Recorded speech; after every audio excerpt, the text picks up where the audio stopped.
When the event happened and Lee had his cardiac arrest, there was absolutely no warning. We were just about to have a baby and life was just perfect. And then everything changed.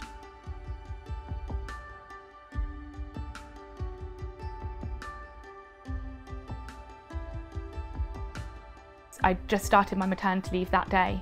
I was asleep and heard a crash from the bathroom. I tapped on the door, so no answer. Pushed the door and I couldn't get in. I pushed and pushed, nothing happened. So I took a step back, rammed the door as hard as I could and managed to just shove whatever it was blocking it behind. When I looked down, I realised what was blocking it was Lee's legs. So he'd collapsed. He wasn't breathing. I could feel he wasn't breathing. I couldn't find a pulse. I decided to start CPR.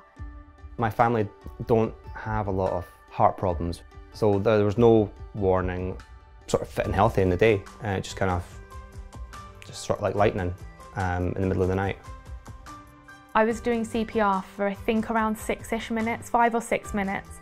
I know that the response was incredible from the ambulance crews. Lee only started breathing again when they used the defibrillator on him. However, I have been told since by the ICU team that the blood flow of keeping his heart going with the CPR, even though he wasn't breathing, possibly is what's protected his brain from being any injured or having memory loss or any of the other kind of terrifying things that might happen if you didn't start CPR as soon as you could. So when I woke up from the coma, it took a while to sort of realise where I was and what had happened to me. And when I found out that Krystalla had saved my life, I was immensely proud of her.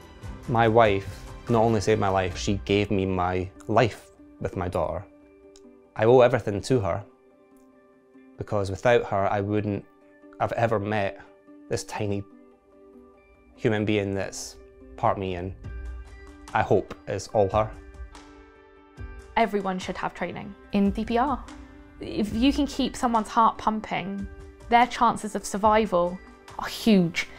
With RevivR, in only 15 minutes, you can learn to save someone's life. And that 15 minutes, it's given me 50 more years with my husband. I think everybody should do it. Since what's happened has happened, I see it as even more important to make sure that we're raising money for the British Heart Foundation. They support so many families, and in research for the future, we might be able to stop this happening. We might be able to diagnose people before they have cardiac arrest, and I just think it's so important.